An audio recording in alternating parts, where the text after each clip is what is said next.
Welcome everybody to the uSTADIUM Fantasy Live. I'm Chris.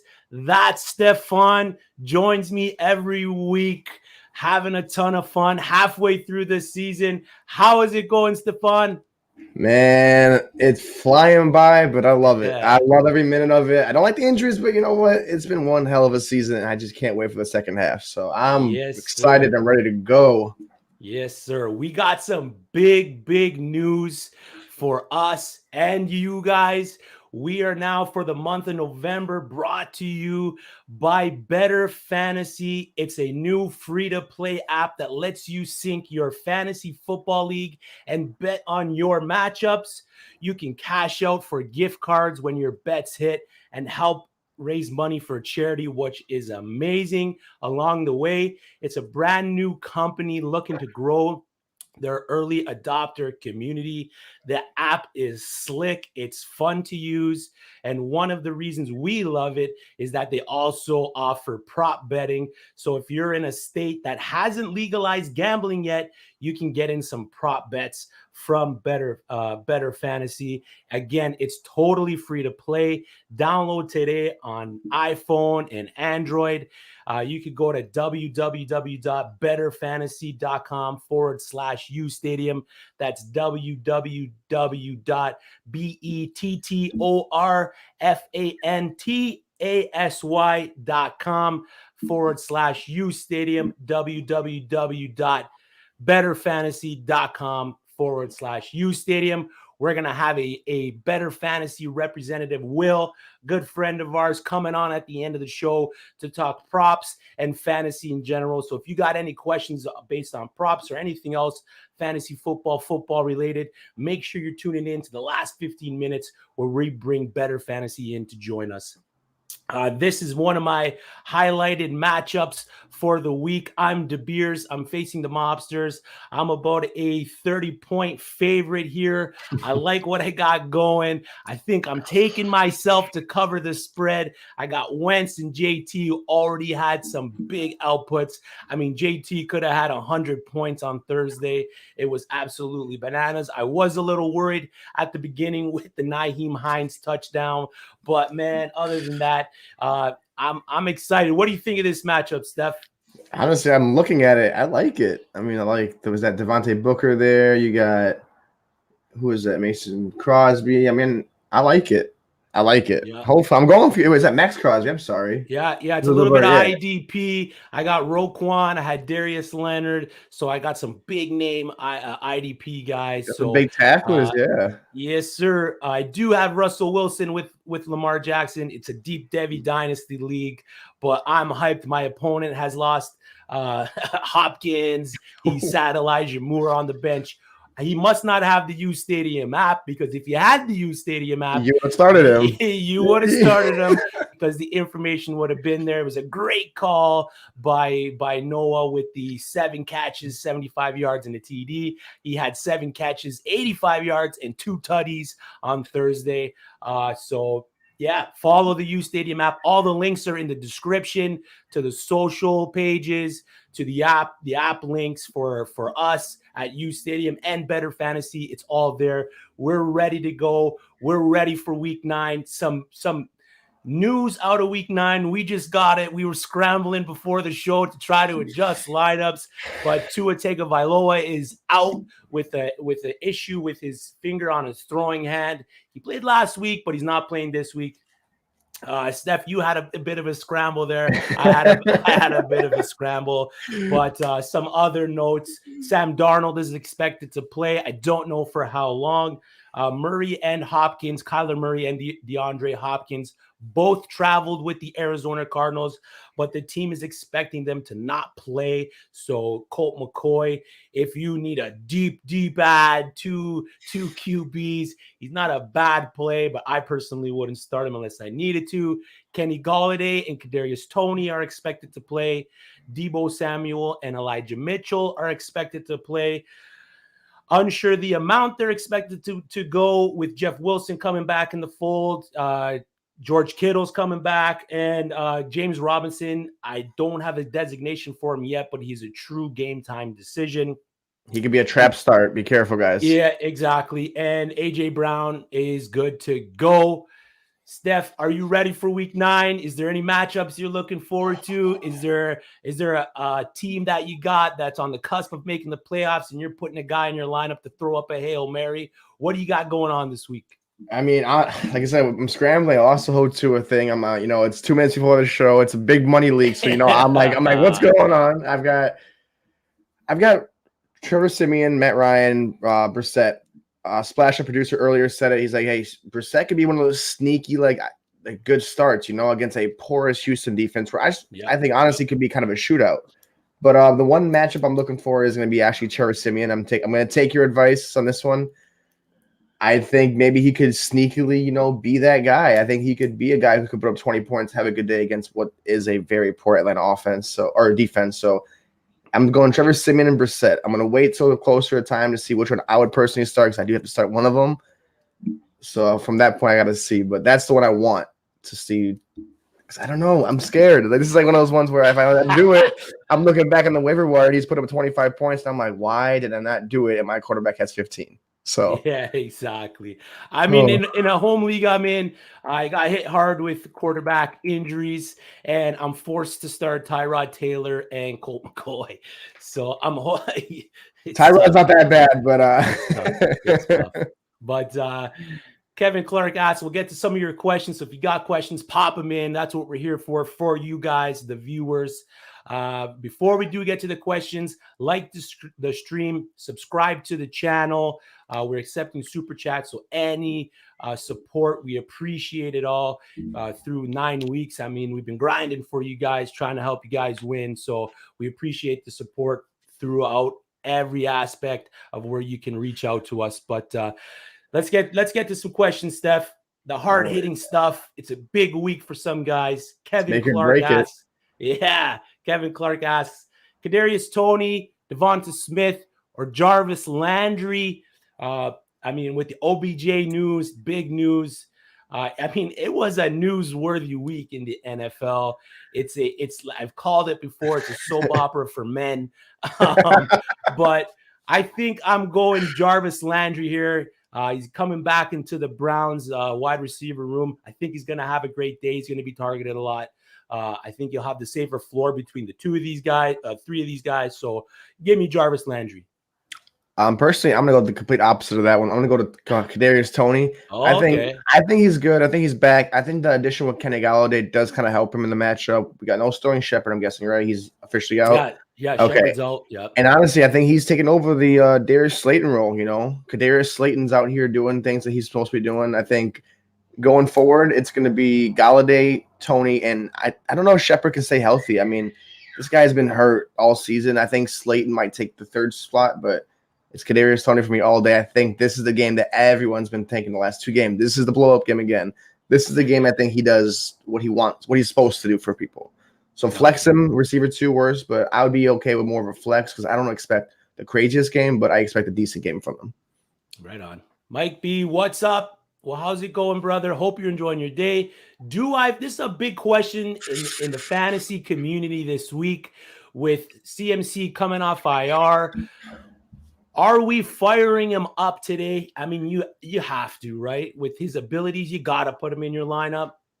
They're not bringing him up to not play, right? We're firing up CMC. And even with Elijah Mitchell, you still got to fire him up. You know why? It's CMC. It's what he does. It's you can't bench the guy when he's going to put you 20 carries. Even on a hurt day, CMC seems to be like the best back. Chuba Hubbard has been honestly very good in his replacement.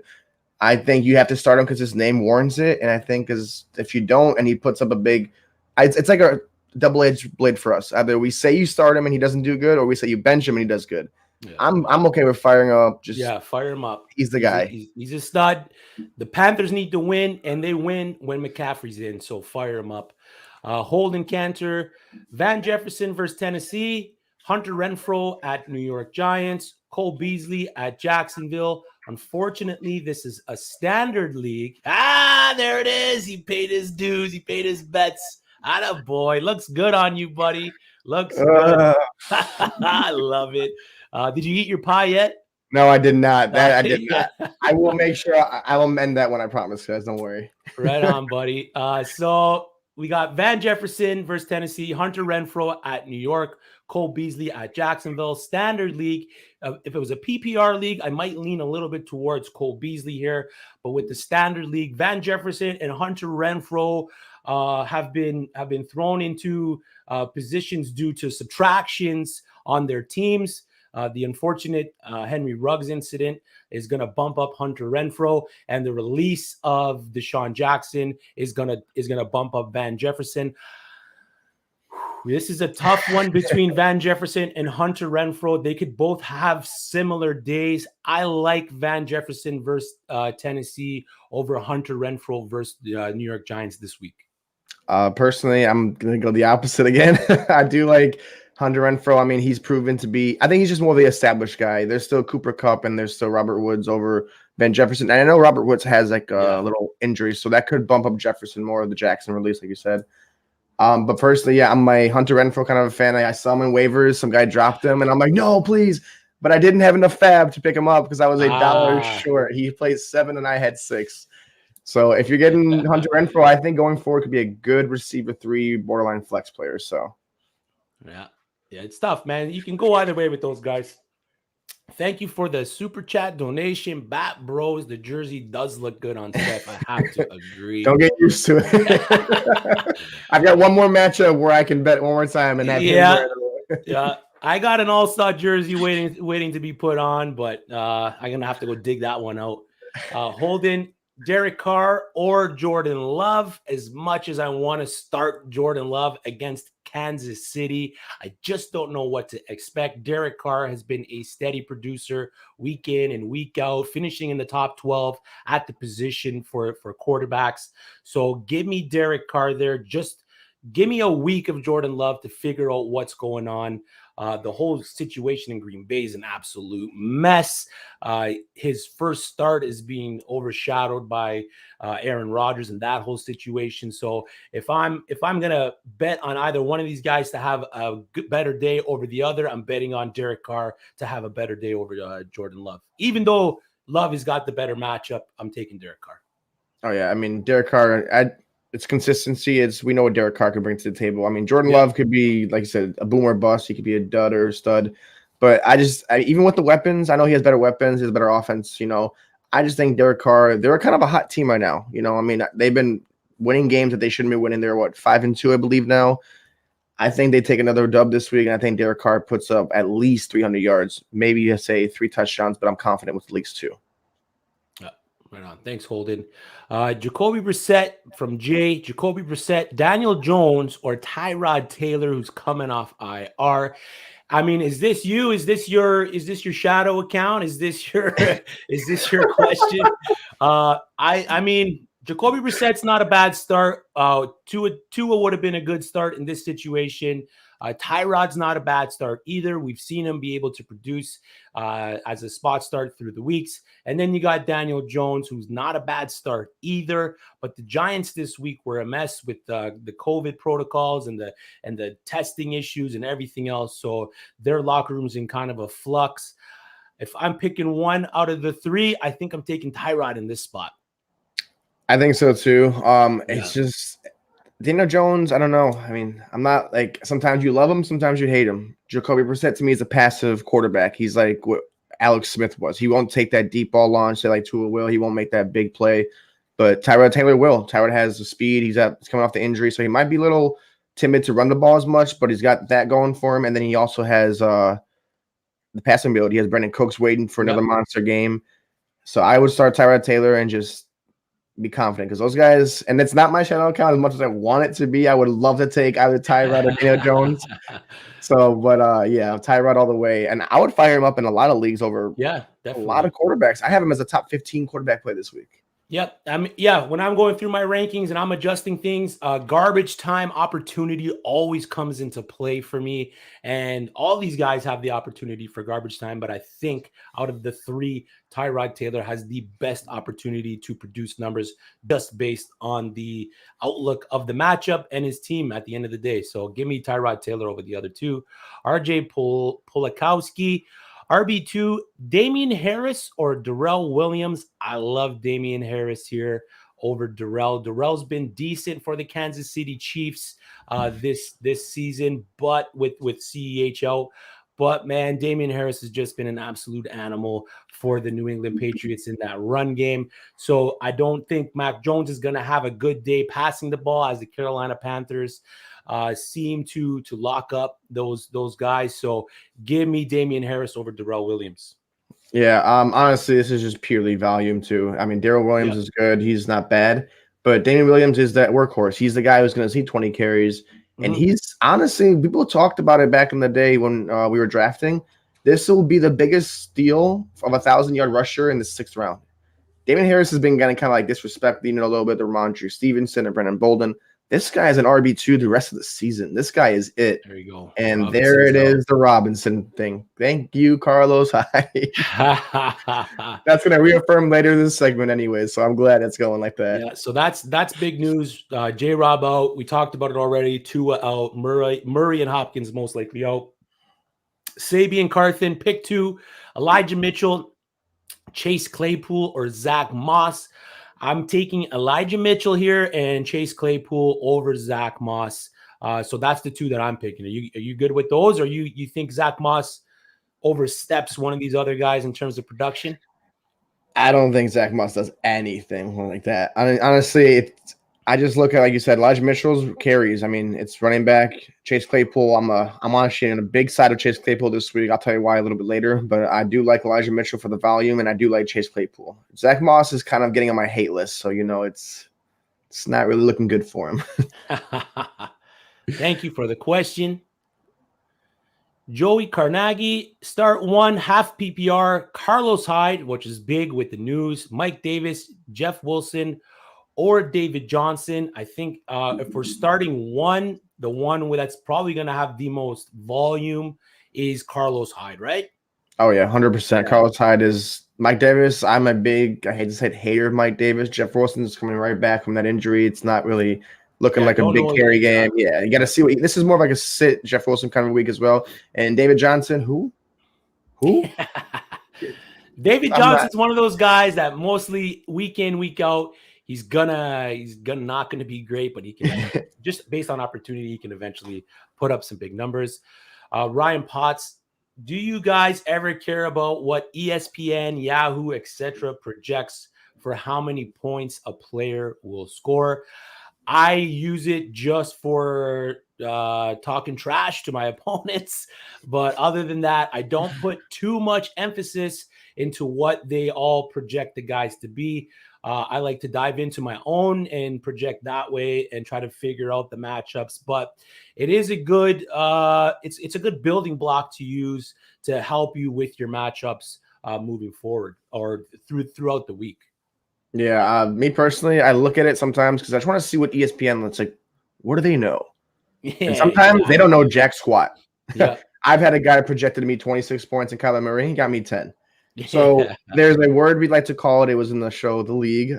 It's a ranking person, but I don't like it. I mean, it just makes people think too much of themselves. Like, okay, I got to start Brissett over Matt Ryan. Well, Brissett's projected 0.8 more points, and my projection will go up by that much, and I'm projected to beat the guy. And the next thing you know, end of the day, the guy that you were projected 23 points because ESPN was praising him got you only 5 or 10, and then you're like, wow, I can't believe I listened to these guys over my own instinct, because I've had times where you got to just go with what you know better, because ESPN might know, but you know better than – I feel like we just know more than them, and we're just more consistent. Yeah. Like, they're just telling you what they have to tell you because that's their job. At the end of the day, you have to think of like a fancy player and put your pride on the line and go, I'm going Brissett this week. So something like that. I like it. Kevin Clark, Schultz or Scott? I'm guessing that's Boston Scott. Blake Jarwin put on the IR. I like the volume play for Schultz here. I'm not too sure what to expect out of the Philadelphia Eagles this week. They are facing the Panthers. The Patriots, the Patriots are facing the Panthers, and then the Eagles are Chargers. They're facing the Chargers, which is bottom of the league against the rush. So Boston Scott could have a good game. But again, it could be Boston Scott. It could be Jalen Hurts. It could be Jordan Howard. It could be Kenny Gainwell. I like the volume play of Dalton Schultz here, especially with Blake Jarwin heading to the IR. Yeah. I see him having consistent targets, somewhere around 7 targets, 5 catches, 60 yards, and the possibility of a touchdown. To me, Boston Scott seems more of like a boom or bust play going into the week. He could definitely go off playing against the Chargers, but he could also definitely have a bad game because Jalen Hurts snakes the touchdowns. Jordan Howard snakes the touchdowns, right? So it can go either way there. Give me the safer bet with Dalton Schultz. Oh, yeah. Dalton Schultz, like I said, he's been the tight end number 1 all season. And honestly, sometimes you can flex him. If you have like a good like Kittle, Andrews, Kelsey, someone like that, you can flex the guy because, like you said, Jarwin's out. That's who else is going to catch the ball. But I'm not a big advocate for that Philadelphia backfield. I said it last week. I'm going to say it again this week. Got burned last week. I get burned every time. So I'm hoping that, the Chargers zap the birds and they, and I don't know. I can't trust Boston Scott, Kenny Gainwell, because I'm going to say one and then the other's going to go off. Flex Schultz, I think he's the guy who's going to have a great game with Dak back. Agreed. Okay, buddy, let's get into some of our big starts and sits. We got 3 each from the start side and the sit side. We got our sleeper starts and our bold sits. Our bold sits are something that, we're going to give you guys, if you're looking for that edge, we're going to give you guys some information based on the matchups. So they are bold. They are a bit out there. I took to sit Tom Brady last week, and he absolutely destroyed me. Never bet against the GOAT is what I'm trying to tell you guys. But let's get right into it. This week, you're starting wide receiver Chase Claypool. I had him as a start last week. He had a decent day. I mean, if he caught a touchdown, he would have saved his week. But this week, you're firing up, Steph. Why are we firing up Chase Claypool, man? I think it's time. I think he's due in for that game. It's been 4 games, one's including the bye week, that he hasn't had 100 yards. He's had 6 targets, 7 targets, 5 targets every game. He's caught almost all those except for against Seattle where he was 2 for 7. He had 17 yards that day with 7 targets. And then he comes back off the bye week, 4 for 5, 45 yards. But I think this is it. I think against a Chicago defense that's not the best. I mean, Eddie Jackson doesn't seem to be Eddie Jackson of old. I think this is the game Chase Claypool gets like those deep 50-yard Deontay Johnson touchdowns. I think this is the game that he goes off because he's not a scrub. He's a good receiver. It's just Big Ben hasn't been Big Ben of old. Get anyone else that can throw a deep ball, he's going to have a better season. I think this is it, and I think this is the game that Big Ben shows that he can do it, and it's on a Monday night. It's in the lights. It's in Heinz Field. This has to be the game for both Deontay Johnson and Chase Claypool. If I had to, projection-wise, I'm going 6 catches, 80 yards, and a touchdown for Chase Claypool. I think those air yards are going to be pretty good, too. I think it's going to be one of those rainbow, maybe like deep shot balls that he gets at the end of the day, but I think this is a receiver 1 week for Chase Claypool. I like it. Khalil Mack is also out, so the pressure on Big Ben is going to be limited for the Chicago Bears. So he's going to have the time to extend the play a little bit and wait for Chase Claypool to get open down the field. Sahil Patel need a huge game from Claypool today. Yeah, man, we got him as a start. Plug him in, Sahil. We can't wait for Monday night. Dave Montgomery is supposed to be back as well. We're not too sure what he's going to do in the coming back, but can't wait for that matchup. Let's go, Chase Claypool. One of my starts this week is a smash start, especially with Tua out. It's running back from the Miami Dolphins, Myles Gaskin. He's playing the Houston Texans. The Texans rank 25th versus the RB this season. With Malcolm Brown going to the IR, he will see a definite increase in workload. And we've already seen that. Week 7, he had 19 touches against Atlanta, 5 carries in the red zone. Versus Buffalo, he had 15 touches. In the 4 games that Myles Gaskin had 15 or more touches, he scored at least 17 points in those matchups, in 2 of those matchups. In the 8 games played, the RBs have scored in 6 of those games, the 4th most TDs against for the running back against the Houston Texans. They've also allowed the most rushing yards to the running back with 1,033 against. So Myles Gaskin is a must start. Salvin Ahmed's gonna get some opportunity, but out of the two, with Malcolm Brown out, with Tua out, Myles Gaskin is the play. My week 9 projection, 16 carries, 72 yards with a touchdown to go with 4 catches, 35 yards, good enough for 16.7 half-point PPR points. So plug Myles Gaskin in if you got him. He's a must start for me this week. Wow, you're really convincing with these things, man. Damn. My job here, man. That's my job. You're good at what you do. Yeah, let's get into a couple sits. Sitting QBs is tough, especially when one of them is part of the top team in the AFC, the Tennessee Titans. But Stephon, this week, you're sitting Ryan Tannehill, buddy. Why are we sitting Ryan Tannehill this week? You lost Derrick Henry. That is. That's I'm a just big one, man. That. That's a big one. A sad day for fantasy owners when you have to just put him on the IR, take him out. And I think it's a sad day for Ryan Tannehill owners because not only did he open up the entire game for him, and he wasn't even doing good to start off the season. So it's not like Ryan Tannehill was like the GOAT this year. I think Derrick Henry takes a lot out of his passing game because you don't have the threat to run the ball. You have Adrian Peterson, you have Jeremy McNichols, and Deonta Foreman. Like that's not the scariest running back room anymore. You had one man that terrified the entire league. You have Julio Jones that's hobbling out there. He's not even, I don't know. He's practicing. He's not practicing. He's like limited. He's not limited. AJ Brown is even having those knee injuries. I just think this is the week that you got to sit Tannehill. And there's a reason I'm not mentioning the team they're playing is because we should all know the team they're playing is not a joke. They're a team that's going to beat the NFC Championship game. Jackson will love me saying that. They beat a lot of great teams. They beat my Bucks pretty heavily. It was the garbage time touchdowns, but Ryan Tannehill, I'm safe on my bench. I don't want to see him going against Jalen Ramsey. I mean, outside of that, they've got no other receiver that can match up to A.J. Brown or Julio. And when Jalen Ramsey's covering the number one receiver, who has he got? Yeah.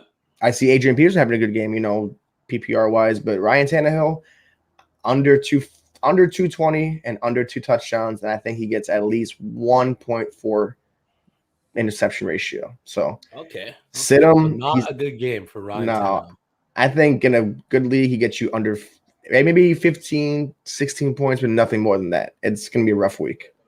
Yeah, I could definitely see it against the Rams, man. Definitely see that. My QB sit of the week is New England Patriot Mac Jones. I mean, versus the Chargers, he was efficient, but he didn't have a very good outing fantasy-wise. And versus the Panthers this week in Week 9, it's another spot for him to not have a good game. I don't see him producing that much. On the season, he only has 3 multi-TD games.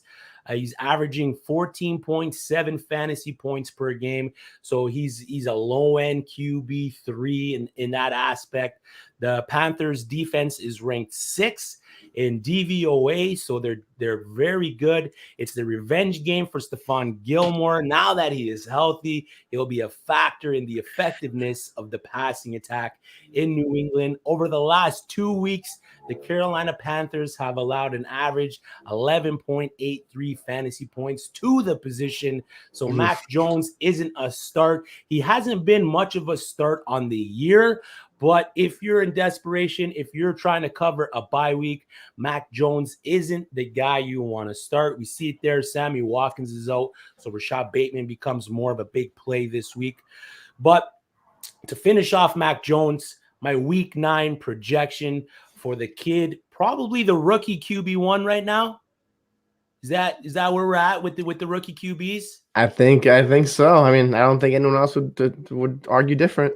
I mean, the rookie rocket arm is injured. You mean Mike White? Lawrence, yeah. Trevor Lawrence is in Jacksonville. Trey Lance isn't playing. And Justin Fields had a great week last week, but for right now, the rookie QB1 is Mac Jones. But my Week 9 projection for Mac, 220, a touchdown, and an interception. So a decent day, NFL-wise maybe, but fantasy-wise, don't fire him up. We're going to take some more questions.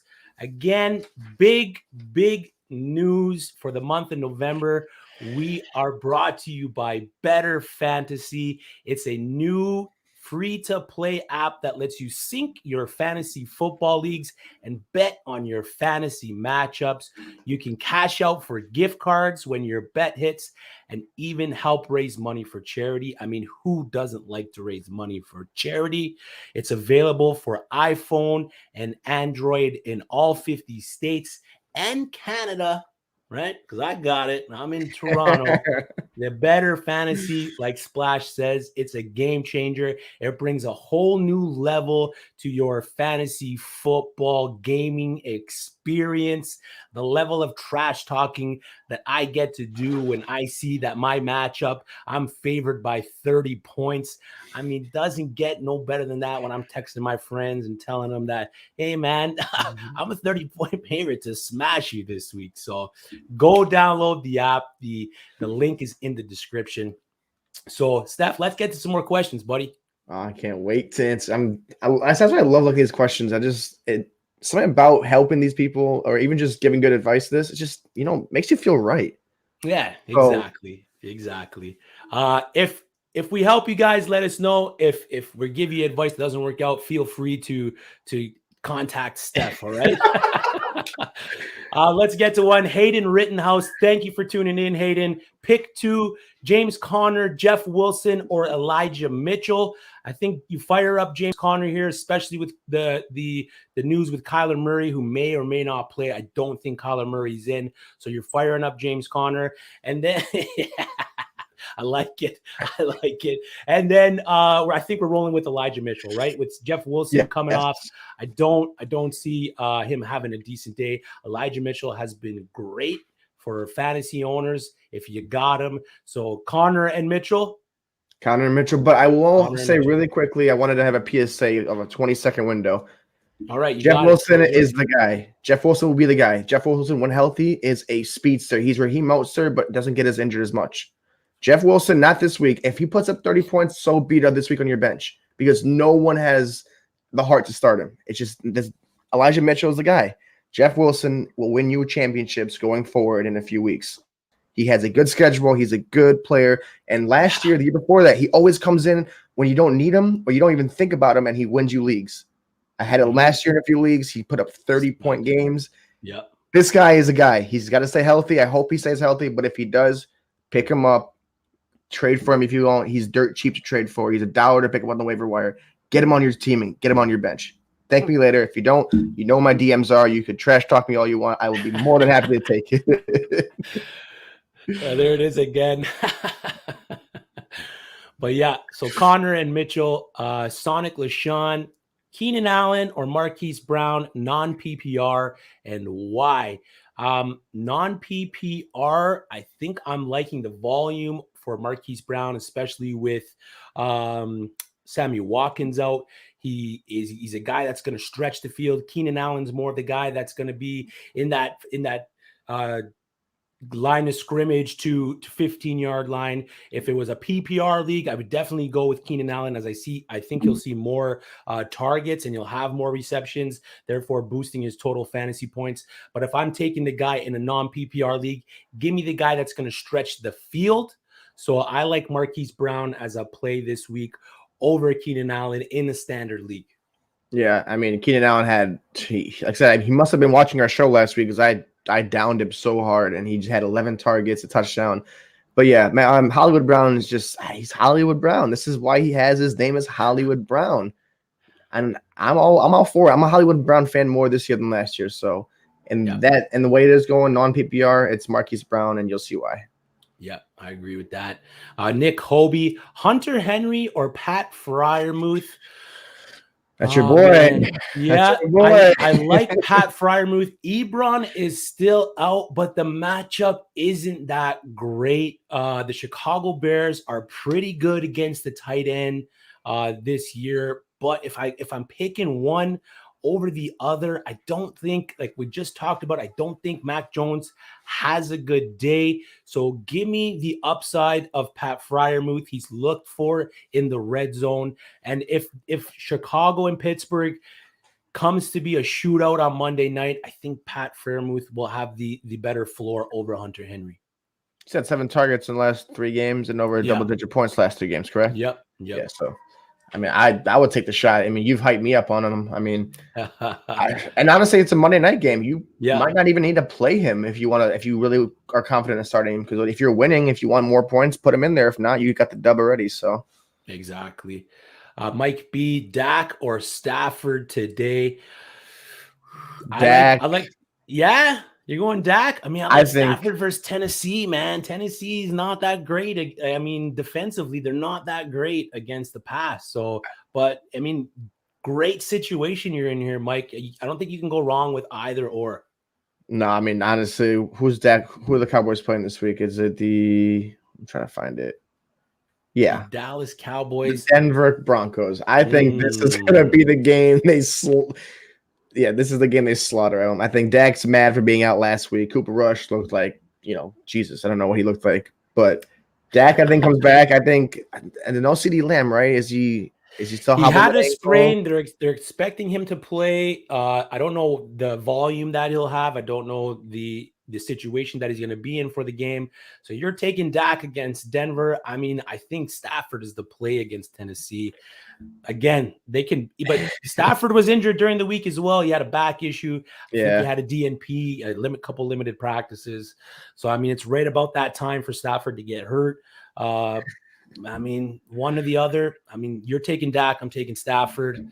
Either way, both of them are a good play. Oh, yeah. It's like pennies, really, that you're looking at difference. I just like Dak this week because I'm more like you missed one game and his athleticism and like his mental is like, I'm going to go out now and destroy the Broncos. Exactly. Mike asks again, Waller or Goddard? I'm taking Waller with Ruggs out. We've seen Waller get consistent targets, high amount of targets. I don't trust the passing game for the Philadelphia Eagles. I don't trust what Jalen Hurts can do throwing the ball. If he is throwing to a guy, most likely it's Dallas Goddard. But give me the volume play of Darren Waller. Yeah, Darren Waller has been non-existent. He's non-existent at all. And I think he's back. He had the ankle injury, he had the bye week. He didn't do anything stupid on the bye week. He's safe to go. It's Hunter Renfro, a sprinkle of Bryan Edwards, and a massive tomahawk steak of Darren Waller. I like it. Get him in there. I love Goddard, but you know what? Goddard's in a pass-poor offense because Jalen Hurts just wants to do everything himself. So I'm on you with that one. Darren Waller, fire him up. This could be one of his big monster games. He only has 2 touchdowns on the season. This could be the 3rd and 4th one coming this week. Ooh, I like it. Like the call. Kenny Golladay active, as you can see, which is huge for the New York Giants. We're almost into our better fantasy spot. Let's continue with some of our starts and sits here, buddy. Let's get into some starts. We talked about it. You said you were going to mention them. Who are you starting? Who you got? Oh, it's this guy. He's finally the OSU running back, the guy who gave Nick Chubb his reign in Cleveland, the guy who gave Raheem Mostert his reign in the 49ers, and now James Robinson's out. James Robinson's out for the first time since last year. Carlos Hyde is going to take the reins. When he's healthy, he's had 3 seasons of over 900 yards. He's had a 1,000-yard season. He hasn't been abused. He hasn't been touched as much this year. He's 33 carries, 140 yards, and he has 8 receptions. I think this is the game that Trevor Lawrence has to run for his life, dink, pass it, like dump offs. This Buffalo defense is going to attack him, but I think the bright spot, those receivers haven't done anything for him. They haven't helped him out. Jamal Agnew's good. I think it's Jamal Agnew, and I think it's a heavy, heavy dosage of Carlos Hyde. I think this is a game he has 15, 20, 30 carries. I mean, they're going to have to run the ball, establish a run game against the Buffalo Bills. They can't just pass and get down by 20 and keep passing. I think Carlos Hyde's good for 20 carries, 60, 65 yards, but I think he gets 7 receptions for 60 to 80 yards and a touchdown. I'm going to go more on the receiving end on him rather than the rushing end because Buffalo's got a great run defense. So start Carlos Hyde. I like it. Fire him up. One of my starts of the week, wide receiver for the Denver Broncos. He came off IR last week. It's Jerry Judy. His first game back, he was the leader on the team in receiving yards, targets, and catches. catches. The yardage as a whole wasn't that great, but seeing him be able to just come back into that lineup and make an impact. This week, he's got the Dallas Cowboys, which are ranked 24th in the league for points against the wide receiver. So he's going to be due. The Dallas defense isn't that great against the position. He's averaging 10.6 fantasy points per game. Versus Washington, he played 70% of the snap share. He only had the one red zone target, but he will benefit from the softer coverage that he's going to get because Trayvon Diggs is most likely going to shadow Cortland Sutton. So Cortland Sutton takes a bit of a step down with Jerry Judy in the lineup, but with Judy in the lineup, I mean, his average depth of target is 3.3 yards. His yards per route run is 5.5. So he's going to soak up the targets in that middle of the field, that short range. That's where he's going to make his money. That's where he's going to eat. My week 9 projection for Jerry Judy, I got 5 receptions, 65 yards, and he's going to score his first touchdown of the season. Good enough for 15 fantasy points. Fire up Jerry Judy. Maybe sit Cortland Sutton. It's hard to figure out what's going to happen there. I mean, as much of a ball hawk that Trayvon Diggs is, I mean, he's not the greatest when it comes into terms of coverage. So maybe you can start both of these guys. Noah Fant is also out for the Denver Broncos, so that's going to open up a bit of the field for Jerry Judy. The targets are going to be there. Albert O, if Albert O is on your waivers, you might want to go pick him up as a spot start, as a streamer for the week. But we're saying start Jerry Judy. You got it. You got him in a bunch of lineups. Honestly, he's one of my candidates, the guy who comes back from injury. This is the week after the injury. I'm on that hype train. I believe Jerry Judy is going to show us why he was supposed to be the receiver in that offense. Cortland Sutton, you have fun with your boy over there on that side because Jerry Judy is going to eat today. Yep. Can you pronounce Albert O's last name? I think I got it. Okwugabunam. Is that right? Close enough. I think I got it. Albert Okwugabunam. I've been practicing that one for a long time. I was a big suitor of him in my Devy leagues coming out of college. The guy is lightning fast. If you're in Devy leagues, pick up Brock Bowers, leading receiver for the Georgia Bulldogs, tight end. The guy was returning kicks as a tight end. He's absolutely electric, just like Albert O is coming into the league, man. This is his opportunity to go against the Dallas Cowboys, right? Hey, and if he's good, Noah Fant might be on his way out next year if he could just produce the next end of the season. A lot of excitement behind this guy, so you never know. Yeah, I like it. Yeah, Albert O was from Mizzou, Brock Bowers, UGA. I like it. Let's go. All right, we got again, big November for us. Brought to you by Bettor Fantasy. We got Will from Bettor Fantasy joining us. Hey, Will, how's it going? To take your questions, answer them. He's going to give us some prop bets that he likes. He's going to give us some fantasy players that he likes going into the week. Will, welcome to the show, brother. How's it going? What's going on, boys? How we doing? How's my mic? Mic good? Oh, yeah. Yeah, mic is great, nice. Man. Camera's great. You probably never looked better. Oh, my gosh. hopefully my mom's watching. I love that same Bonaventure thing in the back there too. Yeah, buddy. Well, I have a friend went there. Yeah, quick plug. That's my alma mater. Nice. You know, we're ranked for the first time since 1970. So it's just absolutely electric when it comes to the college hoops for a little old St. Bonaventure. And then real quick too, I don't have a Giants jersey that I feel comfortable wearing right now, so I'm repping it. What number is that? Is that the Mellow jersey or is that the This is IQ quickly. Oh, okay. I like it. Number 5. I like it. Yeah, man.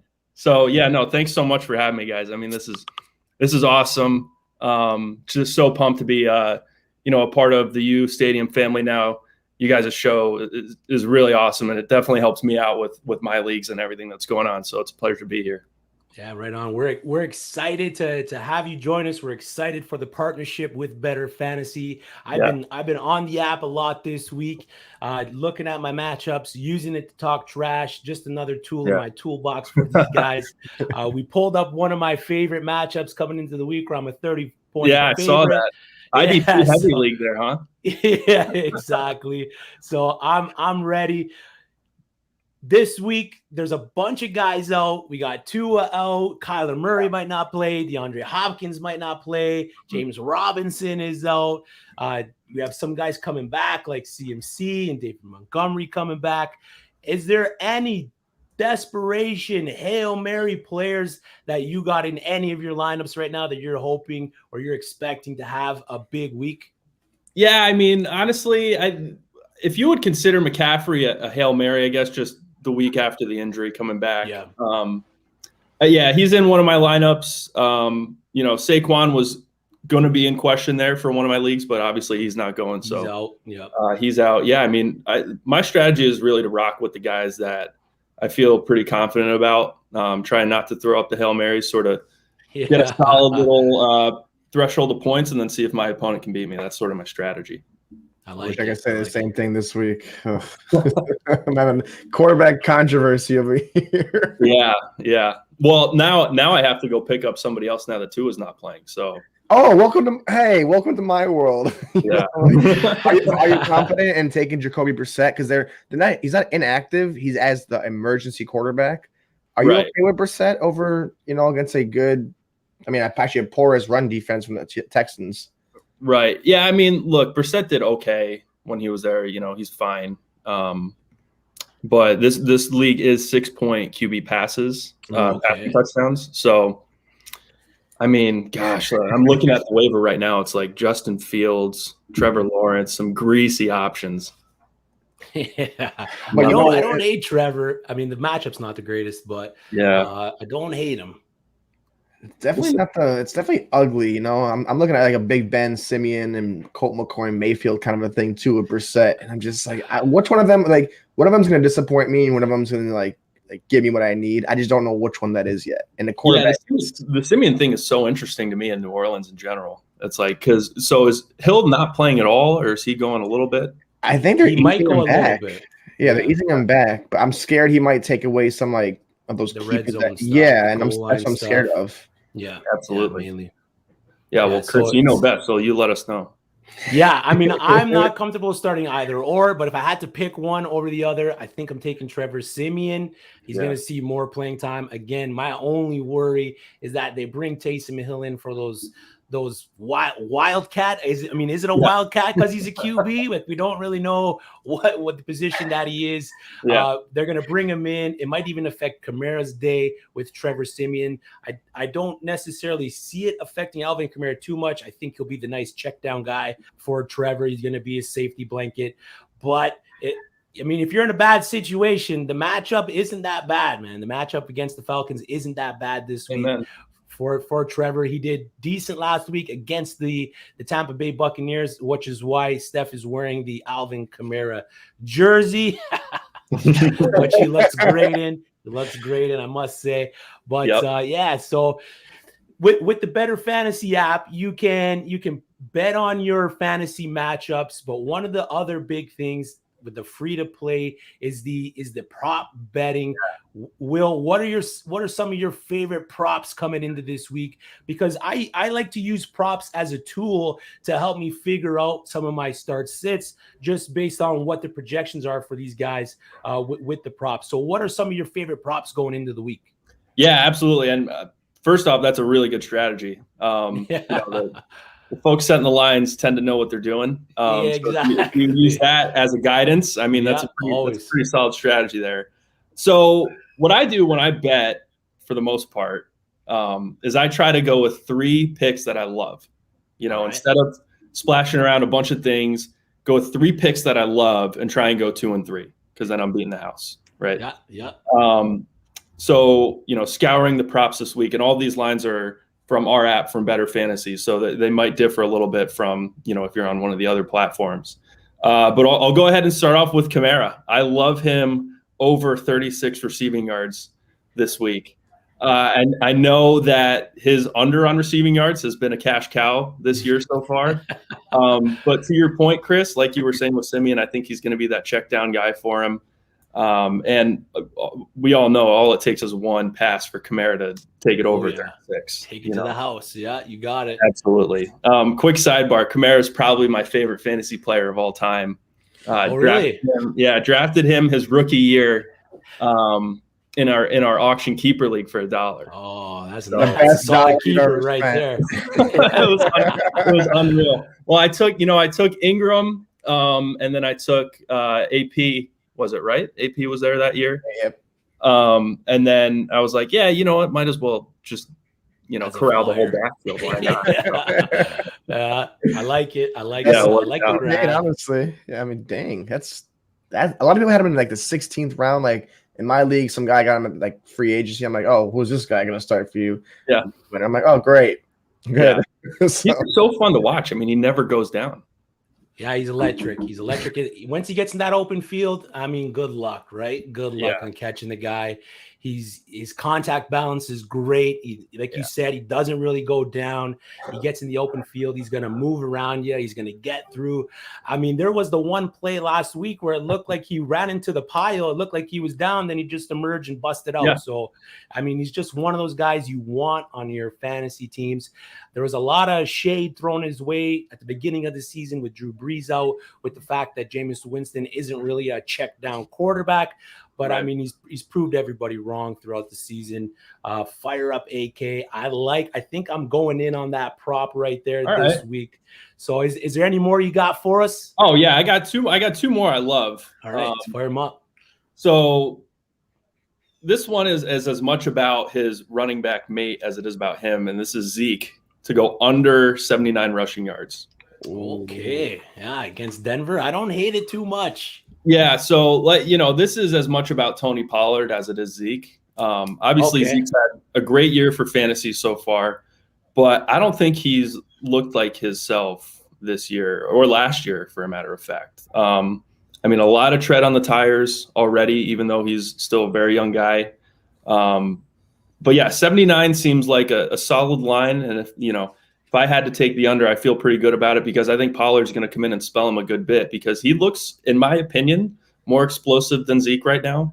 Obviously not the same power runner that Elliott is. Not many people are in the league, but yeah, I love Pollard as a player, and I think he's going to spell Zeke a good amount into where Zeke doesn't get over 80 rushing yards.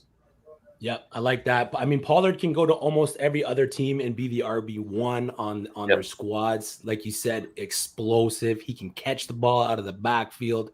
So I don't hate that Ezekiel Elliott prop, especially against the Denver defense.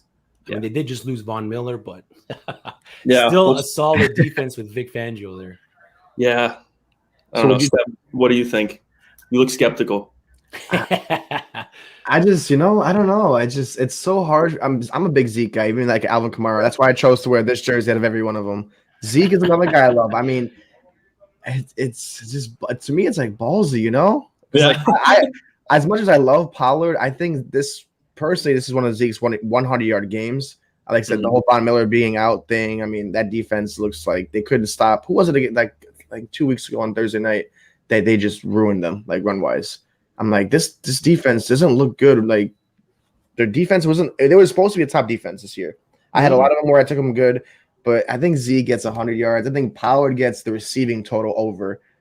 But that's what I was like, you know what? It sounds good, but knowing me, I'm going to take the under. I'm going to tail you with it. And then next thing you know, he gets over by like 10 yards. I'm like, here we go. And that's my luck. So he's only hit over 80 yards 3 times.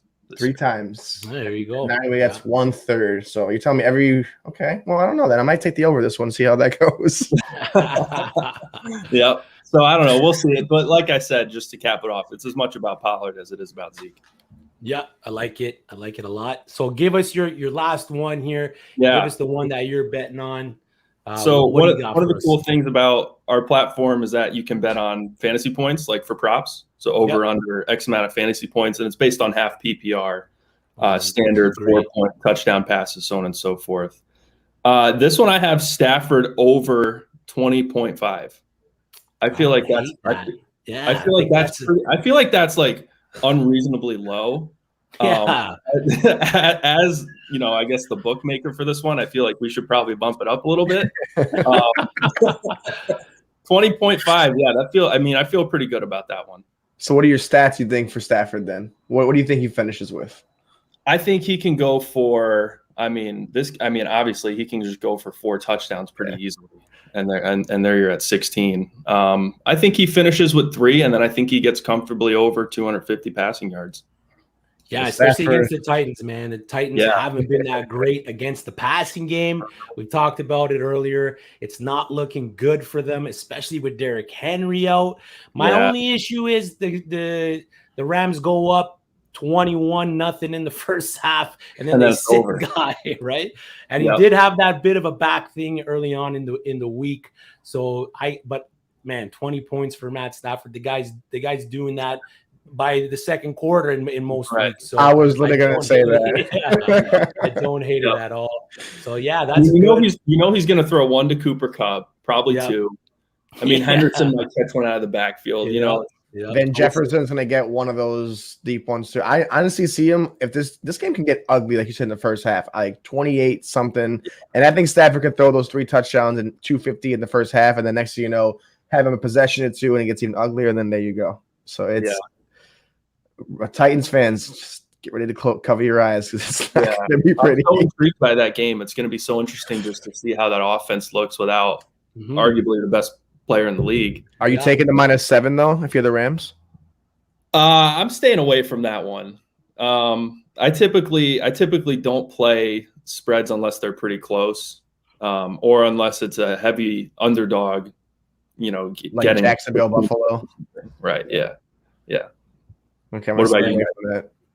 I'm scared of 7.9. I'm on you. Like anything from like the 1.5 to 3 point, not even 3.5 at times. I stop at 2.5. I want that 3 point. That's to me. Anything else is just a lot. Like last week, I had the Rams against the Texans. What happened in the second half? I cried. So I hate when that happens. So I try to avoid all that extra points for no reason. So I always buy down on points from like -7. Give me a -4. Give me a -3.5. Something a little easier that they can cover because I've been on the tail end of bad beats on those. So yeah, absolutely. Yeah, I definitely don't hate taking the points with the LA Rams there. I mean, they're electric. They've been electric all year. Like you said, last week they got the Texans came back and eventually covered, so it kind of burned a lot of people. But, I mean, the Rams are moving, man. Von Miller is not playing this week, but once he comes back into the fold, that whole defense is just going to be structured beautifully for a good run at a championship. So, Will, let's go back over your prop bets here. We got Alvin Kamara over. How many receiving yards was it? 36 on Bettor Fantasy, over 36 receiving yards. And then we got Ezekiel Elliott under 79 yards rushing. And then we got Matthew Stafford over the 20.5 fantasy points. I love the fact that we can place bets on the over and under on fantasy points. I mean, I've really enjoyed Bettor Fantasy over this past week. Thanks, I'm not gonna lie. Just looking at everything, it's a slick app. I've enjoyed looking through all the props, and I'm in so many leagues. It's a little embarrassing the amount of number, but to have them all in there and just breaking down the matchups, I mean, it's been pretty fun. Are you good to take some questions? Yeah, man. Let's fire them up. All right, let's get in some viewer questions. Let's see what we got here. Ron B, Carlos Hyde, Devonta Smith, or Julio Jones? Julio Jones coming back for the Titans. Yeah. Is there one guy that I know Steph is big on Carlos Hyde this week? Is there one guy that you like over the other? Yeah, I kind of like Hyde just because you know you're going to get the attempts with it. I mean, he was racking up a lot of attempts earlier in the year, and then sort of Robinson segued into more action. But now with him out, I think Hyde's going to be safe. Julio is so interesting because he has that upside, especially now with Henry out. You assume they're going to be passing it more, but with that comes less guys in the box and maybe a little bit more attention paid to the wideouts. Yeah, Devonta Smith, I'm probably staying away from. The Jalen Hurts experience is not for me. So I think Hyde if you want somebody with a little more safety, and then Julio if you need that upside. I like it. I agree there. Yeah, I agree there. Yeah. I'm gonna die by this Carlos Hyde thing. Any question you have with Carlos Hyde, I will live and die by that today. And like I said, DMs are always open, but just want to let everyone know that. So. Mike B asks, I have AJ Brown and Keenan Allen as my wide receiver 1 and 2, but have Waddle, Judy, Bateman, and Higgins on my bench. Do I keep the starters or try one of the other guys? What we do know is Sammy Watkins is out for the Ravens. But I mean, the upside, if it's PPR league, I like AJ Brown and I like Keenan Allen over the other guys. Yeah. I mean, I actually have AJ Brown and Keenan in my work league, and then Waddle on the bench. So very similar situation. So I mean, I can tell you for a fact in my league, I'm playing AJ and Keenan. I think those guys are both studs. Waddle, I think is interesting, especially with Parker not playing. Mm-hmm. We'll see what Brissett can do. I think Waddle's a really solid player. He's just quick. He's obviously gobbling up a ton of targets. Didn't do much with him last week against Buffalo, but still getting the looks. Yep, definitely. T. Higgins is interesting too. I like T. Higgins. Yeah. I'm waiting for that breakout game. He had 15 targets 2 weeks ago. It was right. So nothing. And then last week he had almost two touchdowns against the Jets, and then nothing. Yep. That's an awesome wide receiver room if you're that guy, though. T. Higgins, exactly. Bateman and Waddle on the bench. Waddle, AJ Brown. Must be nice. Robert Kraft, thank you for joining the show, Robert. Darrell Williams or Boston Scott, full PPR. I mean, the Philadelphia Eagles backfield has been so tricky to predict. I mean, Steph has had that last week when he predicted Kenny Gainwell to have the good day, but then Kenny Gainwell was the third running back in terms of fantasy scoring behind Jordan Howard and Boston Scott. So Darrell Williams on the Chiefs, I don't know one over the other. I think Boston Scott in a full PPR league doesn't get the passing work that he needs to play over Darrell Williams. So I like playing Darrell Williams in a full PPR league over Boston Scott this week. Same. I don't like to talk about Philadelphia backfields anymore, but same. Yeah, trying to stay away from that Philly offense as much as you can, unless it's Hurts or Goddard, Yeah, I like it. Joe Hamilton, hey, gents, love the content. Thank you, Joe. Thanks for tuning in. Standard scoring, pick 2, Cooks, Gaskin, or Monty. I mean, I think I'm going Cooks and Gaskin here, right? Yeah. Yeah, I don't know. Monty, and Chris knows I'm a big factor of a guy who likes to see what he does this week. Monty next week is more of a discussion, but this week, just bench him. I wouldn't even look twice to bench him. So Cooks and Gaskin all the way. Yeah, Cooks for sure. Absolutely. Is Camara having his 50-point breakout today? If it doesn't get ugly fast, he's gonna be on the end of like 2 touchdowns if it can go his way. Yep. Yeah. Possibility is there, definitely. Emmy, pick 2 wide receivers and the flex, Rashad Bateman, T. Higgins, Boston Scott, Robert Woods, who was dealing with a foot injury, Brian Edwards, Brandon Ayuk, who many are expecting a breakout game from this week, and Darrell Williams. I don't see the breakout coming with Debo and George Kittle back in the fold. Yeah. If you look at Brandon Ayuk's big games, those guys are usually out of the game. So I'm not expecting Brandon Ayuk. I think he'll have a decent day. I don't see him breaking out. If I'm picking 2 wide receivers, I can go in. Robert Woods is in such a good spot there. I'm going T. Higgins, Robert Woods, and then I'm flexing. I think I'm flexing Boston Scott.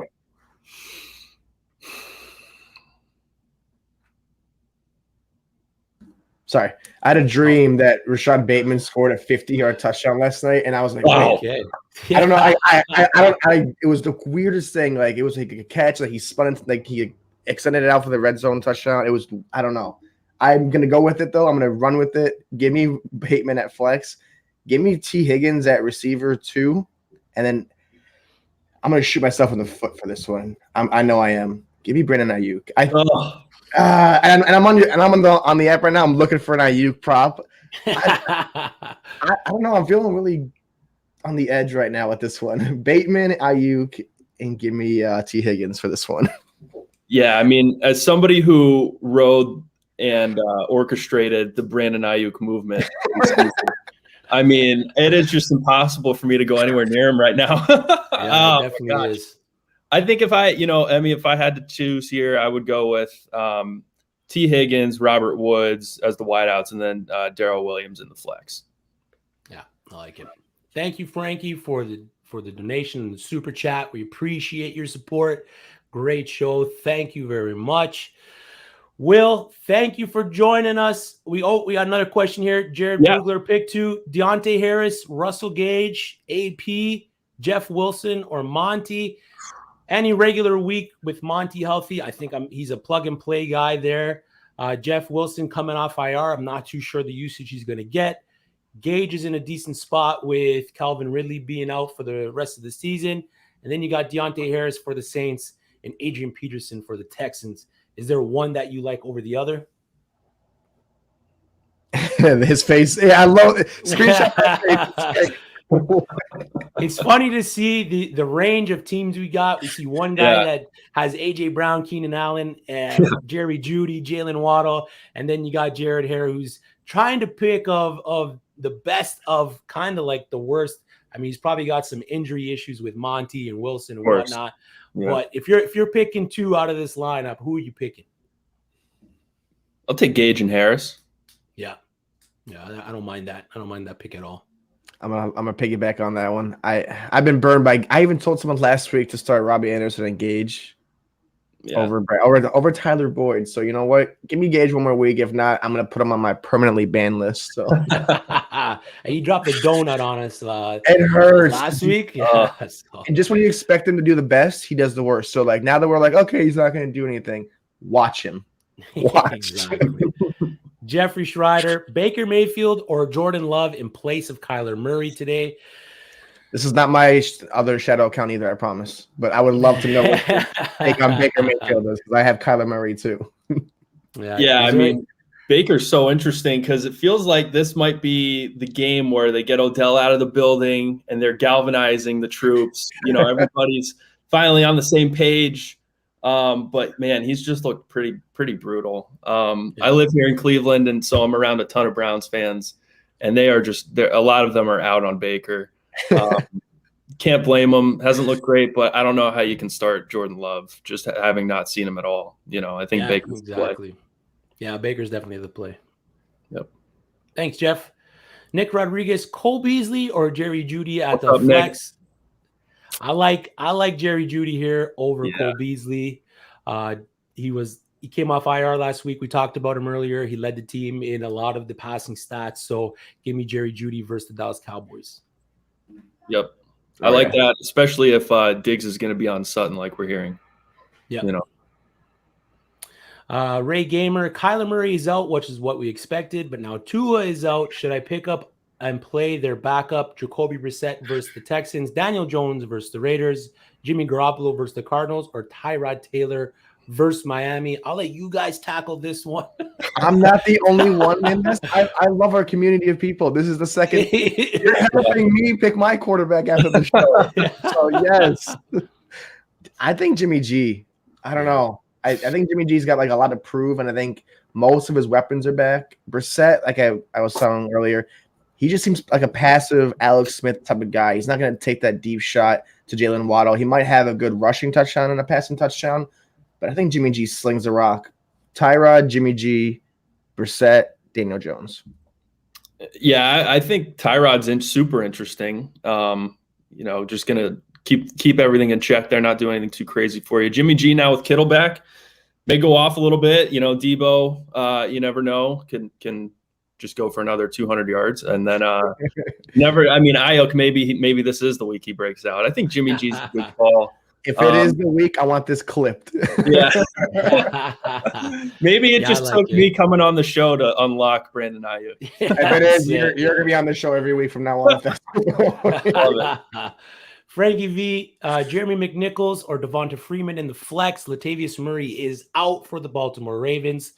Are we comfortable starting Jeremy Mcnichols? I see him more being the pass catching back between him and Adrian Peterson. So he is gonna hold a little bit of value there. They also brought up Donta Foreman to the active roster. So I don't know the kind of mix they're gonna use against the Rams. It is against the Rams. So I'm not expecting either running back to have a big day. But on the other hand, Devonta Freeman play for Baltimore Ravens. I think you'll see a little bit more volume than Mcnichols plays. So I'm taking Devonta Freeman in the flex over Jeremy Mcnichols. I think we could all agree on that one confidently. Yeah. 2021, Devonta Freeman on the Ravens. What year are we in? Caden Casemiro, start one out of these three. PPR, Waddle, Mitchell, or Booker? Good question. So I'm currently grappling with Waddle and Mitchell myself in a half PPR league. So I was hoping to not have to make that decision until closer to 1 o'clock. I guess I'm going to make it now. I think Waddle's the play. I think he's just a little bit safer. Mitchell's got the rib injury. They say he's going to be on a pitch count, so to speak. I think Waddle's safer, and he can take any pass to the house. So I think he still gives you some upside too. Yeah, I personally like the Booker. Play. I like Booker. You like Booker? I think Booker's got a decent floor, but he's been good. He's been what Saquon Barkley wishes he even was right now. Come on, Steph. Come on, Steph. If by that you mean healthy and playing, then yes. But other than that, I don't see it, man. How are we feeling about Emmanuel Sanders this week after that fat, juicy donut last week? It's tough. We saw Cole Beasley go off last week instead of Emmanuel Sanders. We saw Stephon Diggs catch a touchdown. I don't hate the Emmanuel Sanders play for Buffalo. I don't see him I got him as maybe a high-end wide receiver 3, low-end wide receiver 2. The donut did hurt, but he is definitely involved in that Buffalo passing attack. So if you need him as a spot start to fill a buy, I don't hate the play. All right, 100%. Yep, definitely agreed. Krabs Teacher, thank you for the donation, $5. We appreciate you. You tune in every week. If you want to learn how to play craps, that's your guy. Jeffrey Schreider, thanks, guys. Sharing your site with my league. Awesome intel. Thank you for joining. We appreciate you. Lex asks, Judy, Waddle, Gainwell, Pollard, Devonta Smith, Zach Ertz, T. Higgins, Ernest Johnson. Need 2 for the flex PPR. Who do you guys got? I know Steph is staying away from Gainwell. Give me T. Higgins and give me Jerry Judy. What's up with sorry to interrupt, Steph. My bad. I just think Judy, like you said, Diggs is going to be on Sutton real quick. I think Judy's the week after the injury going in. T. Higgins is bound for a breakout game. He's like Jacoby Myers, but like not as bad. He needs a breakout game. What's up with the Ernest Johnson? Is he playing? Is he healthy? I saw some news about him. He's good.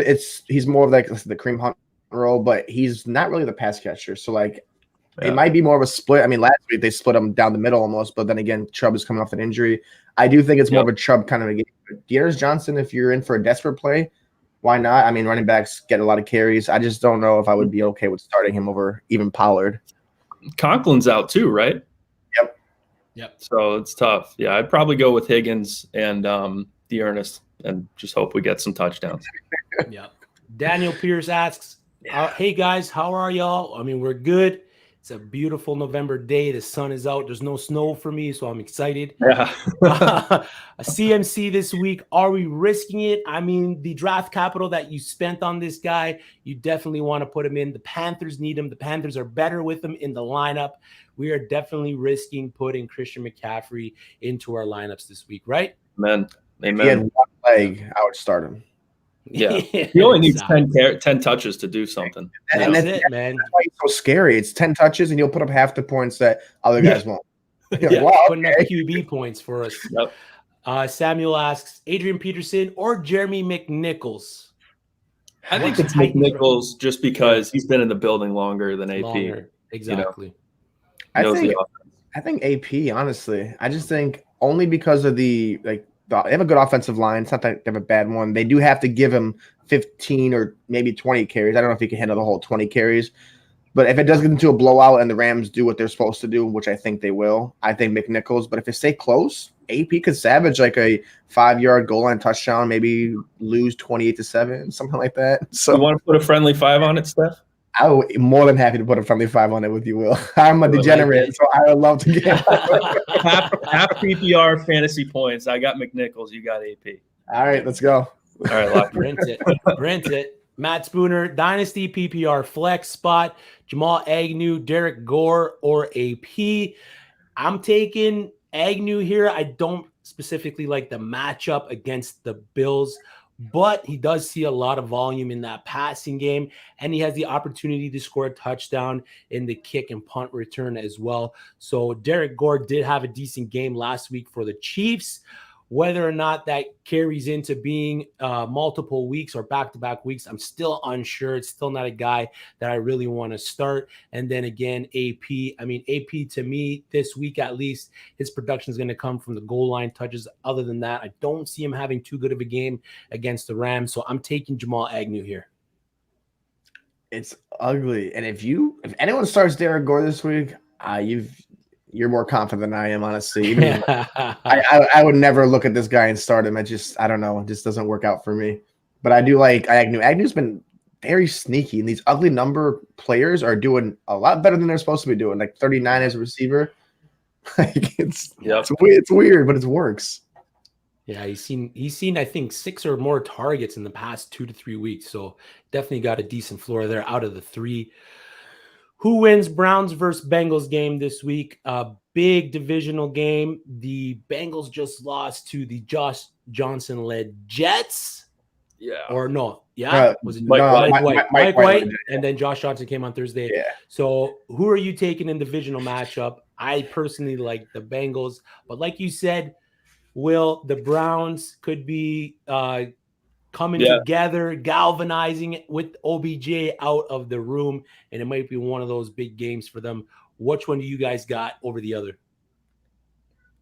Give me the spread with the Bengals. It's a 3.5-point spread. If we're talking game wise, I'm taking the Bengals with the points. I think after that loss last week, something had to have clicked. You can't lose to the Jets like that in that fashion and expect to come back and lose to a division foe, which I think the Browns are good, but they're also trying to get like their stuff together. Like they just released OBJ, that he just signed a settlement contract. I think that noise is still in the building. It's still like skewing around because he got released late into the week. Mm-hmm. So I think the Cincinnati Bengals get back on track. Joe Burrow does what he does. I think it's going to be decently scoring, but I think the Bengals take it at least over 3.5. Yeah, I think if the Browns can get a pass rush going, which they could definitely do, a lot of studs on the line there, then it gets interesting. But since he can hold them off, I think Burrow, Chase, Higgins, Mixon, they're just too good on offense. I think they'll win. Would you take Mixon this week a prop bet 15.5 rush receiving yards over under? I'm staying away. I'm looking at that. I'm like, why is it so like Kirk Cousins 5 rushing yards, Joe Mixon 15, and I'm like, they can get these, right? Yeah, absolutely, right? Absolutely. Yep. Like it. Samuel asks, Jordan Love or Daniel Jones? Just a little tidbit strategy that I use when I'm in a spot where I'm trying to pick between these meddling quarterbacks that could finish in the middle, like QB 20 to 15 range. I try to take the QB with the more potential for rushing yards. So out of Jordan Love and Daniel Jones, I'm taking Daniel Jones just based on his ability to rush the ball. As long as he doesn't find the green monster again and trip, he definitely has the ability to score rushing TDs. So I'm taking Daniel Jones over Jordan Love this week. Yep, agreed. I like it. Robert Kraft, would you start Boston Scott over Emmanuel Sanders at flex PPR? Devonta, Edwards, Renfro. What you guys got? I mean, Renfro's in a good spot there. I'm going Renfro. I like Renfro personally. I think PPR spot. Yeah, and he's been a good 12, 13-point scorer in PPR leagues, so he's borderline flex guy. So I mean, yep. And like I said, Devonta, I'm on to Will. I don't trust that offense. I don't trust anyone that's not named Goddard or Hurts. So yeah, and Hurts is even on a short leash. yeah, exactly. Because that first garbage time, he's nothing. So it's not pretty.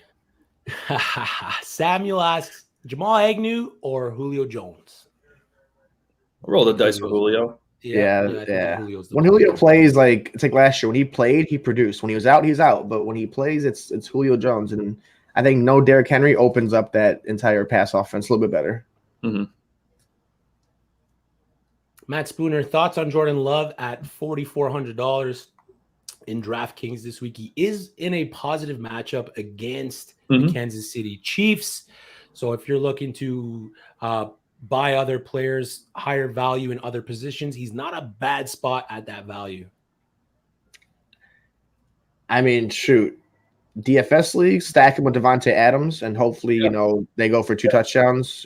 I'm not touching Love unless I'm stacking Adams. And if I don't have like a matchup, or like the lineup I like with Adams, I'm just not going to go with Jordan Love. It's a tempting, matchup. They're a terrible pass defense, but Daniel Jones can do much last week, and he's better than Jordan Love. So I don't know. I'm weary with it, but that's my 2 cents worth of Jordan Love. Agreed there, man. Yep. Awesome. Again, thank you to everyone who tuned in and gave us their questions. Thank you, Will from Bettor Fantasy. We're looking forward to your weekly insight, week in and week out. Again, go download the Bettor Fantasy app. It's a new free-to-play app that lets you sync your fantasy leagues.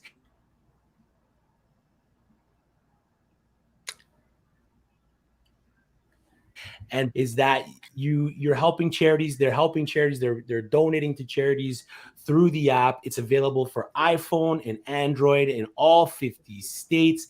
It's free to play. Go get it. The link is in the description. It's a game changer, man. It's a definite game changer. We love it. We've been talking about it all week. Me and Steph aren't playing each other this week in our Yahoo League, but the last time we played, I'm sure I was like a 50-point favorite. You know what though? You're my favorite kind of a guy. You know why? Because when people like talk so much, oh, I'm up by 30. I'm up by 30 going to Monday night, and then like an Angie happened, and then the one guy you were talking to is like, "Hey, remember me?" And you're like, "Man." So I learned one thing in fantasy is I've always let zip until Monday night because I've been burned by Stephon Diggs. A few weeks ago, Emmanuel Sanders lost by 0.1. Lost another league to this guy because I started – who did I start? That's just – I was so confident in my team. So I've learned to not be cocky and be humble with fantasy because you never know. Those fantasy guys can bite you in the butt harder than you know. So Amen. Definitely. Well, let them know where they can find you. If you got anything else going on, the floor is yours, my man. Appreciate it. No, just appreciate you guys checking out the app, Bettor Fantasy. Again, totally free to play. We're trying to grow our early adopter community here. This is our first year out. So it would really mean a ton to me and the team if you would check it out and then let us know what you think, because we're trying to improve the platform. We're really happy with where it's at right now, but we understand that there's a lot of more cool things that we can do with it. So want to find out what that is from you guys. So definitely recommend you check it out and appreciate it. Definitely. Thank you for your time. Go I like it. Go Bonnies. I like it. America's team. That's it. That's it. Minus 115 to win the A10 is a lock. A10 regular season title minus 115 is a lock. Really? By the way, yeah. I mean, they're returning all 5 starters. It's a lock. So there you go. I like it. I'm putting money on it. That's for literally sure. going to look at it right now. He's doing it right now. Nice. Thanks for your time, Will. Thanks, Will. All right, see you guys. Peace. Right on. Steph, we got a few more to get into, starts and sits wise. Let's just rifle them off. I'm starting, or you're sitting the Buffalo RBs today? I don't trust them. Only guy that's rushing that I see on that team is Josh Allen. I don't think they even get a touchdown this game. It's just going to be a blowout, and it's going to be the second string by the fourth quarter. Don't start the running backs of Buffalo. Start someone else. Yeah, I like it. They've been out of the two, Zach Moss has been a bit better than Devin Singletary. But again, the matchup isn't that going to be that great for them. I see them airing the ball out a lot, but I'm sitting running back Khalil Herbert. Khalil Herbert. Last week he was a smash start. This week not so much, with the news that Montgomery's possibly coming back. It's not a good sign for Khalil Herbert's snap share.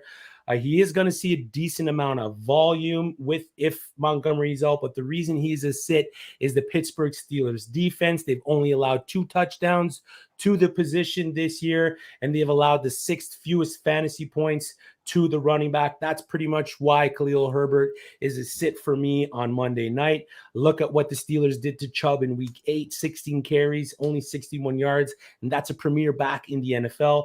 So everything's there to make him a start. Montgomery return, the run defense of the Steelers Monday night. Justin Fields is taking some nice runs from him. My week 9 projection, 10 carries, 59 yards, 2 catches, 10 yards, 9 fantasy points.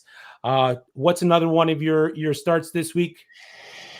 Oh, is it my sleeper start yet or no? Was it? No, I think you got one more start we got. But if you want, we can get into the sleeper stuff. That's more important for us. But your start, here it is. Hunter Renfro. Yep. Yes. Thrown into opportunity. You got it. I'm going to do it. I'm not going to say, you know why? He said opportunity. Darren Waller is the back. Darren Waller is still a little hobbled. There's no one else. Brian Edwards, I don't believe in him. Hunter Renfro is Derek Carr's best friend. It's like Tom Brady and Wes Welker or Tom Brady Edelman. This is Derek Carr's Edelman. This is his guy. I think he has 70 yards, 7 catches, and 1.4 in the touchdowns. I don't trust the Giants defense, and I trust Hunter Renfro and Derek Carr. I like it. Start for me, tight end Jared Cook from the Chargers. He had a bad outing last week. The whole offense as a whole pretty much had a bad outing, other than Keenan Allen and Austin Eckler. Tied for first in the league for TDs against when he's playing. Through 8 weeks, 3 separate tight ends have put up 16 or more fantasy points versus the Eagles. Like I said, the tight ends are tied for TDs against, 6 against the Eagles scored by the tight end this week. So he's going to be strictly a streamer for the week, just due to the positive matchup. My week 9 projection, 5 catches, 55 yards, and a TD, 14.5 PPR points. Would have made him almost a tight end 1 last week with the production that the tight ends gave us last week. So he's a decent streamer. Plug him into your lineups. He does see some targets in that offense, and against the Eagles, who are not that great versus the tight ends. He's definitely a good start. And then you have Devonta Smith as a sit. I have Tyler Higbee as a sit, but you're sitting Devonta Smith. I mean, I think moving forward, he isn't much of a start either way, right? Yeah, Will even said it. Like, I'm not even gonna go into depth with. We know what Devonta Smith is. It's not looking good there. There's nothing need to be said more. That offense doesn't look what it's supposed to be. Jalen Hurts is the garbage time quarterback, and if it's not Goddard, I don't want it.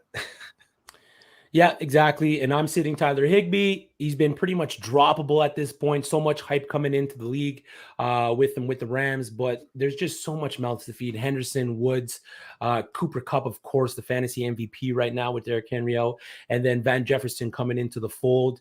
I don't see him having a great week. Again, he is the 3rd and 4th pass catchers, 4th at best in that team with those wide receivers. Versus the tight end, the Titans are actually pretty solid. They're not that great versus the wide receiver, but versus the tight end, they are 7th best in letting the tight end score points. So Tyler Higbee isn't a great start. If he doesn't have a good game, I mean, like I said, he's pretty much droppable at this point. Let's get into the sleeper starts of ours. You have Jacoby Myers as your sleeper start of the week. Does he finally see the end zone? Over 130 receptions for the guy, and he still hasn't been able to score a tutty. Is this the week that Jacoby Myers gets it done? Against a stingy Carolina defense, this has to be it. This is my last straw. This is it. After 130 different times, this will be his game. This will be his breakout game. 5 catches, 90 yards, and the coveted touchdown. Give me Jacoby Myers. I tried to trade for him before my deadline in some leagues, couldn't get him. Ooh, I'm excited for this one this week. This is one of my good ones for the week. I feel it. And like I said, if I'm not, my DMs. Go ahead, trash them. But I'm going with them. I like it. My sleeper start, Van Jefferson from the LA Rams. During what was a drama-filled week in the NFL involving Odell Beckham Aaron Rodgers, King Henry, James Robinson going down, Jameis Winston, a NFL trade deadline that lacked any real excitement. With all that, the Rams released Desean Jackson, the big deep threat for them, the guy that stretches the field. This is the best news for any Van Jefferson owners who has accumulated 13 targets in his past 2 games. And in those, he scored at least 11 PPR points in each of those 2 games, facing a Titans team that has allowed the has allowed the most receptions and yards to the wide receiver and the 3rd most touchdowns to the position. Jeez. He has 11th for the wide receivers. He's 11th in yards per reception, 13th in average target distance. The matchup is a plus. Both Woods and Kupp are going to have great games, but Van should sneak right in there and be a great 3rd receiving option for the Rams. The Titans have also allowed the most fantasy points to the wide receiver on the season. 4 catches, 75 yards, and a tutty for Van, which is a decent outing as a sleeper start, a flex play. So get Van into your lineup. And then the ones I'm most excited about for the weeks, these are the ones I enjoy talking about the most because they are so bold.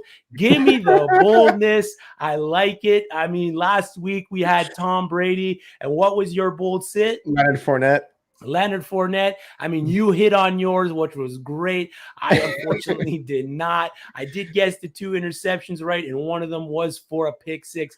And you got me to wear this. Yeah, exactly. But this week, who is your bold sit, Stefan? Give me your bold sit, buddy. If I learned anything from last week's Saints game, it's the tight ends don't exist. They don't. I mean, Gronk out, Aldridge Howard non-existent, Brady non-existent. Like, come on. You know who else is going to be non-existent this week? Kyle Pitts. Oh, 3 catches last week. This guy, shut him down, man. What's going on? Yeah. And Stephon Gilmore shut him down. Marcus Lattimore's going to shut him down. And who's going to be open? No one but my boy, my ride or die this year, Cordero Patterson. But Cordero, I like it. I like to call him Scordero Patterson. Cordero. You know, I got that from Javi.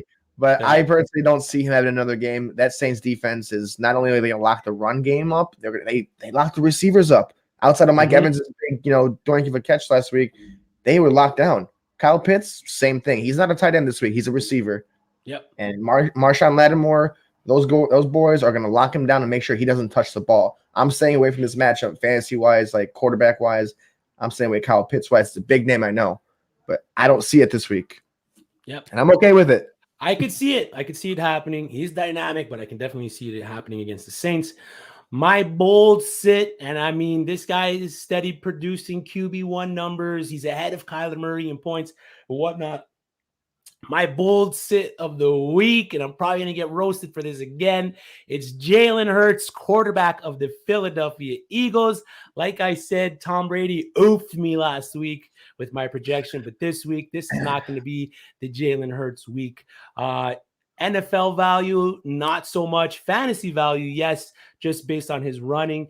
The Eagles scored 4 rushing TDs last week, and he didn't get 1. The Chargers have allowed the 4th lowest points on average to the position by holding opposing quarterbacks to 14.8 fantasy points per game. Yes, I understand that the Chargers are not that great against the run, but if you're looking at that week 6 matchup where they played against Lamar Jackson, the best rushing QB in the league. Lamar Jackson, 167 passing yards, 1 TD, only 8 carries for 51 yards and no TDs. He is the ultimate garbage time king, but this isn't going to be a game that Hurts does well in. He is my bust of the week versus the Chargers defense. No oofing my week 9 projection for Jalen Hurts. You saw that picture you had, right? That's the face that you're going to look like if you start Jalen Hurts. Listen to this guy. I'm riding that train. So it's bold. I mean, we like to get bold here. That's what we do. But I like it. I'm not comfortable starting Jalen Hurts. I don't know how the Eagles are comfortable starting Jalen Hurts, but that's a story for the big wigs that make the big money. Gardner Minshew. Yeah, exactly. Let's get into a couple more questions here. Cameron Jespin, Rondale Moore, Kenny Golladay, or Rashad Bateman. Kenny Golladay coming back from injury against the Raiders. Rashad Bateman, no Sammy Watkins, should have a decent day. I mean, Stephon is having dreams of 50-yard TD catches for the guy, so I don't hate that. But Rondale Moore is in a good spot here. It's unfortunate that Kyler Murray is out, but also DeAndre Hopkins is dealing with a significant hamstring injury. And then on top of that, AJ Green was placed on the COVID protocol IR. So both those guys are out.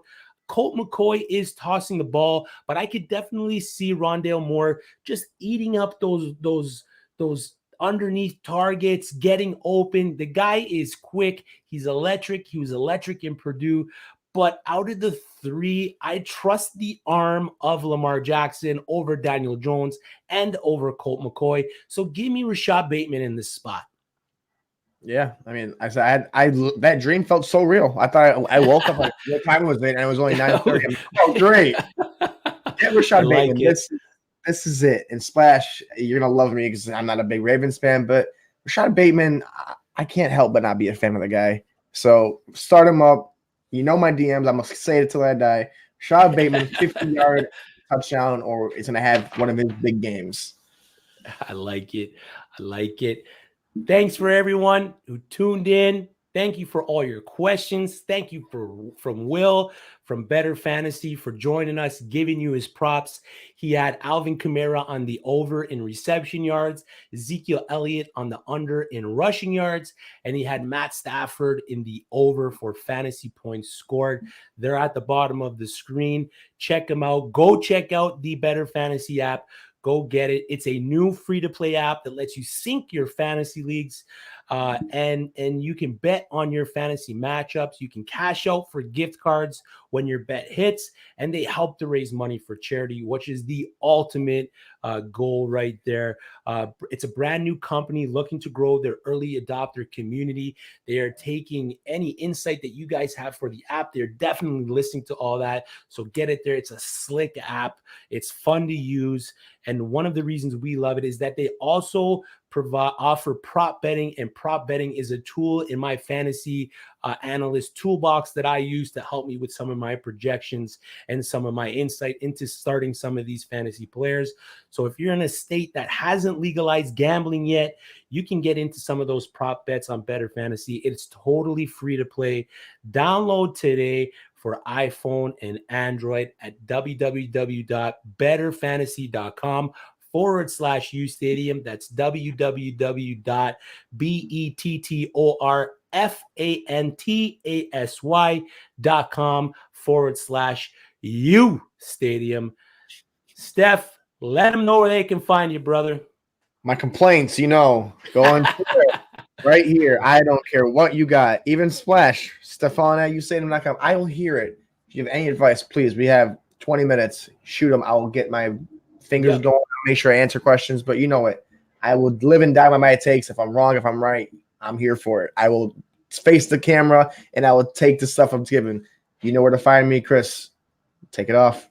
Yeah. Again, anything uSTADIUM, the app, the links are all in the description. Go get it. You can get to us in a week, daily, hourly, minute basis. We will answer your questions on the app.